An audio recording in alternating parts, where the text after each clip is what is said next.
किसान भाइयों, मेरा नाम संदीप सिंह, ग्राम शाहपुर जड़ा धनौरा के पास पड़ता है जी। ये डिस्ट्रिक्ट अमरोहा में। मैं हूँ इस समय अपने खेत में और मैं कुछ जानकारी के लिए आपको मैं वीडियो बनाना चाह रहा था। तो किसान भाइयों, अगर आप जैविक खेती या कह लीजिएगा जहर मुक्त खेती करना शुरू करना चाह रहे हैं और आप में वो कॉन्फिडेंस नहीं आ पा रहा, विश्वास नहीं आ पा रहा कि इसमें भी रिज़ल्ट अच्छे आते हैं, तो मैं थोड़ा सा बताना चाहूँगा आप शुरुआत कहाँ से करेंगे जिससे फसल आपकी गिरे ना। मतलब आपकी जो ईल्ड है, जो क्विंटल में पैदावार निकलती है आपकी बीघे में, वो कम ना हो आपकी। इसके लिए सबसे पहले आप बेसिक रूल में बता देता हूँ आपको। फर्स्ट रूल जो आपका है, पहला नियम आपका ये है, आपको भट्टी खाद बनाकर ही डालना है। भट्टी खाद बोलते हैं, आप मान लीजिएगा 10 किलो बीघे का अगर एनपीके डाल रहे हैं तो उसका 3 गुना आपको वर्मी कंपोस्ट या पुरानी गली हुई खाद जो होती है, बिल्कुल गली हुई होनी चाहिए, उसके अंदर थोड़ी नमी भी होनी जरूरी है, तो वो आप मिला के उसको 10 किलो बीघे का एनपीके लेंगे और 30 किलो आपका हो गया कुड़ी का खाद या वर्मी कंपोस्ट।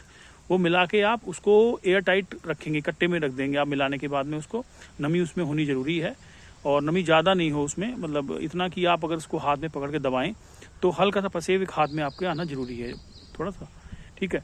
और वो डालने के बाद आपने 7 दिन उसको रखना है। 7 दिन रखने के बाद में आप उसका रिजल्ट, आप जो भी खेती कर रहे हैं, नॉर्मल केमिकल वाली कर रहे हैं या फिर जैविक कोई भी कर रहे हैं, उससे कोई दिक्कत नहीं है।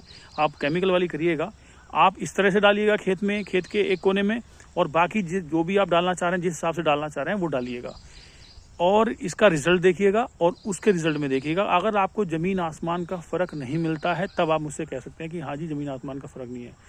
तो ये क्योंकि ये तैयार खाना हो जाता है, इसकी बॉन्डिंग टूट जाती है आपकी एनपीके की, जैसे नमी के संपर्क में आता है। और सारा जो ये तैयार खाना होता है, एकदम से जैसे ही आप डालते हैं इसको तो तुरंत पौधे को मिलता है।